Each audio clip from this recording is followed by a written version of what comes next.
అందరికీ నమస్కారం. నా పేరు Padmaja. Welcome to my Indian plot. ఇవాళ మనము మలాయ్ పన్నీర్ టిక్కా ఎలా చేయాలో చూద్దాం. ఈ మలాయ్ పన్నీర్ టిక్కా చేయడానికి తందూర్ కానీ, ఎయిర్ ఫ్రైయర్ కానీ, ఓటీజీ కానీ ఎలాంటి ఫ్యాన్సీ ఎక్విప్‌మెంట్ అవసరం లేకుండా జస్ట్ మన ఇంట్లో ఉండే గ్యాస్ స్టవ్ మీదే తందూర్ ఎఫెక్ట్ తోటి జ్యూసీగా, టేస్టీగా, మౌత్ మెల్టింగ్ పన్నీర్ టిక్కాస్ ఎలా చేయాలో ఇప్పుడు చూద్దాం. ఈ పన్నీర్ టిక్కాయే కాదండోయ్! నేను మీకు నా సిగ్నేచర్ రెసిపీ అయిన గ్రీన్ చట్నీ ఎలా చేయాలో కూడా చూపిస్తాను. అది నా సీక్రెట్. మీకోసమే నేనివాళ రివీల్ చేస్తున్నాను. ఒక్కసారి నేను చెప్పినట్టు మీరు నా గ్రీన్ చట్నీ చేసి చూడండి. ప్రతిసారి ఇలాగే చేస్తారు. అది నా promise. So, come let's start making Malay paneer tikka. మనము టిక్కాస్ చేయాలంటే కావాల్సింది హంగ్ కర్డ్ కదా! హంగ్ కర్డ్ చాలా ఈజీగా ఎలా చేయాలో నేను చెప్తాను. కొలాండర్ తీసుకొని, ఆ కొలాండర్‌ని ఒక బౌల్‌లోనో, గిన్నెలోనో పెట్టేసి, దాంట్లో మనం పెరుగేసుకోవాలి. నేను ఒక హాఫ్ లీటర్ చిక్కటి పెరుగుని ఆ కొలాండర్‌లో వేసేస్తాను. ఇలా వేయడంతోటి అడుగుకి అంతా వేదిగిపోతుంది.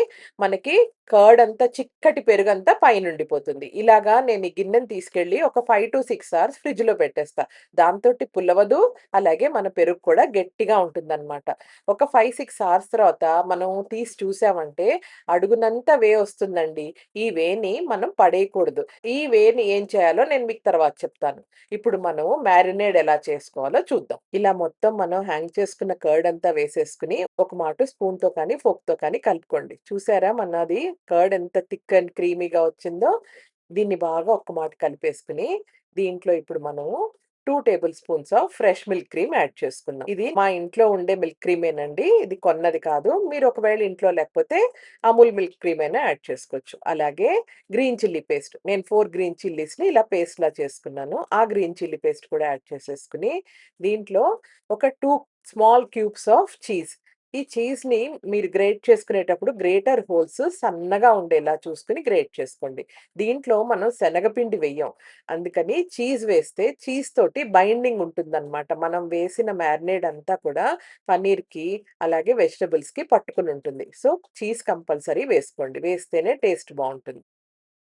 ఒక స్పూన్ కాష్యూ పేస్ట్, ఒక స్పూన్ జింజర్ గార్లిక్ పేస్ట్, అలాగే half teaspoon white pepper powder. అది లేకపోతే బ్లాక్ పెప్పర్ పౌడర్ కూడా ఏసుకోవచ్చు. Half teaspoon kasuri methi, half teaspoon వేయించిన జీలకర్ర పొడి, half teaspoon garam masala, half teaspoon chaat masala. Chaat masala వేసుకుంటే చట్పటా టేస్ట్ వస్తుందండి. అలాగే క్వార్టర్ టీ స్పూన్ ఇలాచీ పౌడర్, 1 టీ స్పూన్ కాలా Namak, half tea spoon salt మామూలుగా వేసుకునే ఉప్పు.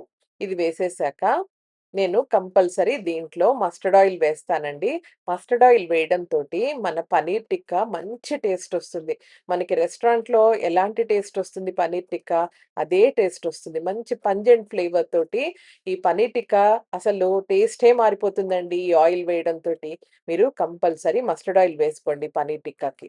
ఇవన్నీ వేసుకొని బాగా కలుపుకోండి. ఉప్పు నేను హాఫ్ టీ స్పూనే ఎందుకు చెప్పానంటే, కాలా నమక్ వేస్తున్నాం, చాట్ మసాలా, అలాగే మనం వేసిన చీజ్‌లో కూడా ఉప్పుంటుంది కదా! అందుకని వైట్ సాల్ట్ ఏసుకునేటప్పుడు ఒక్క మాట చూసుకోండి. చూసుకొని తక్కువైతే ఒకసారి టేస్ట్ చూసి ఉప్పు కలుపుకోండి. ఇప్పుడు మనం పన్నీర్‌ని క్యూబ్స్ కింద కట్ చేసుకుందాం. ఇది స్క్వేర్ షేప్‌లో లేదు కదా! రౌండ్‌గా ఉంది కదండీ! ఈ పన్నీరు హోమ్‌మేడ్ పన్నీర్. నేనెప్పుడు పన్నీర్‌ని ఇంట్లోనే చేసుకుంటాను. మీకు ఆల్రెడీ పన్నీర్ ఎలా చేయాలో కూడా వీడియో పెట్టాను. అది చూడండి. చూస్తే మీకు ఈజీగా ఇంట్లో పన్నీర్ ఎలా చేసుకోవచ్చో నేర్చుకోవచ్చు. ఈ పన్నీర్‌ని మనం స్క్వేర్ షేప్‌లో కట్ చేసుకోవాలి. ఇలాగా ఎక్స్‌ట్రా ఉన్న పీసెస్ అన్నీ మనం కనుక కార్నర్స్ కట్ చేసామంటే, మన పన్నీర్ స్క్వేర్ షేప్‌లో వస్తుంది. నేను ఈ ఎక్స్‌ట్రా పీసెస్‌ని వేరే కర్రీస్‌లో వాడుకుంటానండి. ఇప్పుడు మనం ఈ స్క్వేర్ బ్లాక్స్‌ని క్యూబ్స్ కింద ఎలా కట్ చేయాలో చూద్దాం. నేను పన్నీర్ టిక్కాకెప్పుడు కూడా 1 ఇంచ్ థిక్‌నెస్, 1 ½ ఇంచ్ వెడల్పు ఉండేలాగా నేను క్యూబ్స్ కింద కట్ చేసుకుంటా. అలా కట్ చేసుకోవడంతోటి మనం ఎప్పుడైతే స్క్వేర్స్‌లోకి దీన్ని పెడతామో అది ఊరికే కింద పడిపోకుండా గట్టిగా ఉంటాయన్నమాట. ఇలా కట్ చేసుకున్న పన్నీర్ ముక్కలన్నీ మనం పక్కన పెట్టేసుకుందాం. మన మ్యారినేడ్ రెడీగా ఉంది కదా! ఈ పన్నీర్ పీసెస్‌ని వన్ బై వన్ అన్నీ మ్యారినేట్ చేసుకుందాం. నేను పన్నీర్‌తో పాటు వెజిటబుల్స్‌ని కలిపి మ్యారినేట్ చేయనండి. నేను ముందర పన్నీర్ పీసెస్ అన్నీ మ్యారినేట్ చేసేసుకొని, దాని తర్వాత వీటిల్లో నేను వెజిటబుల్స్ కలుపుతా. ఇలా చేయడంతోటి మన పన్నీర్ పీసెస్ క్రంబుల్ అవ్వకుండా అవి గట్టిగా అలా ఉంటాయన్నమాట. అన్నీ కలిపి చేస్తే కొన్ని సార్లు వెజిటబుల్స్‌కి ఇవి తగిలి అవి విరిగిపోయే ఛాన్సెస్ ఉంటాయి. అందుకని నేనైతే ఎప్పుడు కూడా పన్నీర్‌ని ఫస్ట్ మ్యారినేట్ చేసేసి, తర్వాత ఈ మ్యారినేడ్‌లో నేను వెజిటబుల్స్‌ని కలుపుతాను. మనం ఇలా మ్యారినేట్ చేసుకున్న పన్నీర్‌ని పక్కన పెట్టేసుకోండి. ఇప్పుడు మిగిలిన మ్యారినేడ్‌లో మనం వెజిటబుల్స్ అన్నీ వేసుకొని మ్యారినేట్ చేసుకుందాం.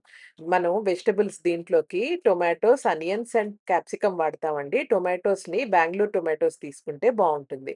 దాంట్లో సీడ్స్ అన్నీ తీసేసి ఇలాగా క్యూబ్స్ కింద కట్ చేసుకోండి వాటిని. అలాగే నేను అనియన్స్‌ని పెటల్స్ లాగా కట్ చేసుకున్నానండి. ఈ అనియన్ పెటల్స్‌ని కూడా మనం మ్యారినేడ్‌లో వేసేసుకుందాం. అలాగే 1 ఇంచ్ సైజ్‌లో మనం క్యాప్సికమ్‌ని కూడా డైస్ చేసేసుకొని, ఆ క్యాప్సికమ్ పీసెస్‌ని కూడా మొత్తం మనం మ్యారినేడ్‌లో వేసుకొని, బాగా కలిపేసుకొని, ఈ పన్నీర్ అండ్ వెజిటబుల్స్‌ని మనం మ్యారినేట్ చేసి పెట్టుకున్నాం గదా! దాన్ని minimum half an hour to 1 hour అయినా ఫ్రిడ్జ్‌లో పెట్టుకోవాలి. మన పన్నీర్ అండ్ వెజిటబుల్స్ రెస్ట్ అయ్యే లోపల ఫ్రిడ్జ్‌లో నేను మీకు చెప్పాను కదా! నా సిగ్నేచర్ గ్రీన్ చట్నీ ఎలా చేయాలో చూపిస్తానని. ఆ గ్రీన్ చట్నీ ఎలా చేయాలో చూద్దాం రండి. నేను ఒక కట్ట పుదీనా తీసుకున్నానండి. దాని ఆకులన్నీ సెపరేట్ చేసేసుకొని, దానికి 2 కట్టల కొత్తిమీర. ఎప్పుడు కూడా అది రేషియో. కొత్తిమీర 2 కట్టలైతే, ఒక కట్ట పుదీనా. దానికి 4, 5 పచ్చిమిరపకాయలు. పచ్చిమిరపకాయలు కట్ చేసుకొని జార్‌లో వేసుకోవాలండి. అలా వేసుకుంటే గ్రైండ్ చేసేటప్పుడు అవి నల్లపడవు. అలాగే మనం ఆకుకూరలు ఎప్పుడు కట్ చేసినా వాటిని చిన్నగా కట్ చేసి వేసుకుంటే ఈజీగా గ్రైండ్ అవుతాయి. తొందరగా నల్లపడదు. కొత్తిమీర, పుదీనా గ్రైండ్ చేసుకునేటప్పుడు ఎప్పుడు కూడా ఐస్ క్యూబ్స్ వాడితే బావుంటుంది. కానీ నేను ఇందాక మీకు పెరుగు నుంచి వచ్చే పడేయొద్దని చెప్పాను కదా! ఆ పెరుగు ఇప్పుడు వాడదాం. ఇది ఫ్రిడ్జ్‌లోనే పెట్టానండి. చాలా చిల్డ్‌గా ఉంది. ఆ చిల్డ్ ఇప్పుడు నేను గ్రీన్ చట్నీలో గ్రైండ్ చేయడానికి వాడతాను. గ్రీన్ చట్నీలో ఒక 2, 3 వెల్లుల్లిపాయలు, అలాగే ఒక నిమ్మకాయ రసం. ఇవి కూడా వేసేసుకొని గ్రైండ్ చేసుకోవాలి. దీంట్లో ఇప్పుడే మీరు ఉప్పు యాడ్ చేయొద్దండి. దీన్ని ఇలాగే మెత్తగా గ్రైండ్ చేసుకోవాలి. అది గ్రైండ్ చేసేసుకొని పక్కన పెట్టుకోండి. నేను హంగ్ కర్డే వాడతాను. మామూలు పెరుగు వాడను. ఆ హంగ్ కర్డ్‌ని మనం ఒక బౌల్‌లో వేసేసుకొని, మనం గ్రైండ్ చేసుకున్నాం గదా! గ్రీన్ చట్నీ. ఆ గ్రీన్ చట్నీని డైరెక్ట్‌గా వేసేసుకోకూడదండి పెరుగులో. ఇలా కొలాండర్‌లో వేసుకొని, మనం ఆ వాటర్ అంతా పెరుగులో వేసుకోవాలి. ఈ పల్ప్ ఉంటుంది కదా! ఈ పల్ప్‌ని చట్నీలో వేస్తే దాని టేస్ట్ అంత బావుండదు. కానీ దీన్ని పడేయొద్దండి. దీన్ని నేను ఫ్రీజర్‌లో పెట్టేసుకొని చిన్న మౌల్డ్స్‌లో వీటిని నేనేదైనా చట్నీలో కానీ, కర్రీస్‌లో కానీ వాడతాను. కానీ మనం చట్నీ నుంచి వచ్చిన వాటర్ తోటే మనం గ్రీన్ చట్నీ తయారు చేస్తాం. దాంతోటి మన గ్రీన్ చట్నీ చాలా క్రీమీగా, టేస్టీగా వస్తుందండి. దాంట్లో ఒక స్పూన్ కాలా నమక్, అలాగే ఒక హాఫ్ టీ స్పూన్ సాల్ట్, అలాగే హాఫ్ టీ స్పూన్ వేయించిన జీలకర్ర పొడి. ఇవన్నీ వేసేసి బాగా కలుపుకోండి. మనము మామూలు పెరుగేయలేదు. హంగ్ కర్డ్ వేసాం కదా! హంగ్ కర్డ్ తోటే సగం క్రీమీ టేస్ట్ వస్తుంది. దానికి సాయం మనం గ్రీన్ చట్నీది పల్ప్ కూడా మనం సెపరేట్ చేసేసి ఓన్లీ వాటరే వేసాం కదా! దాంతోటి అసలు టేస్ట్ చాలా డిఫరెంట్‌గా ఉంటుందండి. చాలా ఎలివేట్ అవుతుంది టేస్ట్. ఒక్కసారి అన్నీ వేశాక టేస్ట్ చూడండి. ఒకవేళ మీకు ఉప్పు అవసరమైతే ఉప్పు వేసుకోండి. నేను ఆల్రెడీ మలాయ్ పన్నీర్ టిక్కా చేస్తున్నాను కాబట్టి, దీంట్లో నేను క్రీమ్ వెయ్యలేదండి. కానీ దీంట్లో మీరొక స్పూన్ ఆఫ్ ఫ్రెష్ క్రీమ్ కనుక యాడ్ చేశారంటే, అసలు నెక్స్ట్ లెవెల్‌లో ఉంటుందండి ఈ గ్రీన్ చట్నీ. ఇలాంటి గ్రీన్ చట్నీ మీరెప్పుడూ ఎక్కడ తినుండరు. అంత బావుంటుంది. ఒక్కసారి నేను చెప్పినట్టు చేయండి. మీకు నచ్చుతుంది. అది నా గ్యారంటీ. ఇప్పుడు మనం వెజిటబుల్స్ అండ్ పన్నీర్‌ని స్క్వేర్స్‌లో గుచ్చుకుందాం. నేను ముందర మ్యారినేటెడ్ క్యాప్సికమ్ ఉంది కదా! క్యాప్సికమ్‌ని ముందర గుచ్చుకున్నాక దాంట్లో పన్నీర్, అలాగే టొమాటోస్, అలాగే అనియన్, మళ్ళా అనియన్ ఆ గ్యాప్‌లో పన్నీర్. దీనికి ఏది హార్డ్ అండ్ ఫాస్ట్ రూల్ ఉండదండి. మీరు మీ వెజిటబుల్స్‌ని ఎలా అయినా దీంట్లో సెట్ చేసుకోవచ్చు. జస్ట్ చేసేటప్పుడు you should see to that the ratio of paneer to vegetables is even. అలా అన్నీ నీట్‌గా పెట్టుకొని పన్నీర్‌ని టైట్‌గా ప్యాక్ చేసుకోవాలి. ఇలా అన్నీ ఒకటొకటి ప్యాక్ చేసేసుకొని రెడీగా పెట్టుకోండి. ఒకవేళ మీ దగ్గర ఓటీజీ ఉంటే ఇలాగే డైరెక్ట్‌గా తీసుకెళ్ళి ఓటీజీలో పెట్టుకోవచ్చండి. 200 డిగ్రీస్ సెల్సియస్‌లో పెట్టుకొని ఎవ్రీ 10 మినిట్స్‌కి మీరు ఫ్లిప్ చేసుకోవచ్చు. అలా కాని పరిస్థితుల్లో నేనైతే నా దగ్గర ఇలాంటి ఓపెన్ ఫైర్ గ్రిల్ ఉందండి. ఈ గ్రిల్‌లో నేను 1 బై 1 2 లేదా 3 కింద పెట్టేసుకొని హై ఫ్లేమ్‌లో పెట్టుకొని వీటిని నేను తందూర్ ఎఫెక్ట్‌లోనే కాల్చుకుంటాను. ఇలాగా మీరు కనుక ఓపెన్ ఫైర్‌లో కాల్చుకుని ఎవ్రీ 2 మినిట్స్‌కి దాన్ని ఇటు అటు టర్న్ చేస్తూ కాల్చారంటే అసలు మీరు స్మోకీ ఎఫెక్ట్ కాదండి. తందూర్ గూడా ఎందుకు పనికిరాదు దీని ముందర.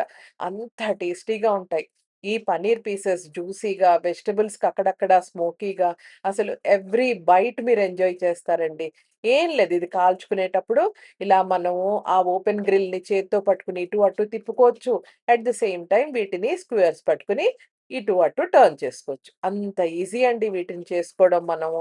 ఇలా అన్నీ ఫైర్ మీద రోస్ట్ చేసేసుకొని, వాటిని వేడి వేడిగా మెల్టెడ్ బటర్ రాసేసి, గ్రీన్ చట్నీతో సర్వ్ చేశారంటే, అసలు ఎంత టేస్టీగా ఉంటాయోనండి. అసలు ఎవ్రీ బైట్ మీరు తిని రెలిష్ చేయాల్సిందే. మీరెవ్వరికి పెట్టినా అందరూ మిమ్మల్ని అప్రిషియేట్ చేయాల్సిందే. మరి ఇంకెందుకు ఆలస్యం మీరందరూ మీ ఇంట్లో ఇది ట్రై చేయండి. మీకు కనక నచ్చితే నాకు కామెంట్ రూపంలో తెలియచేయండి. మీకు కనుక ఈ రెసిపీ నచ్చినట్లయితే please like, share and subscribe to my channel for more such videos and thank you for watching my Indian platter.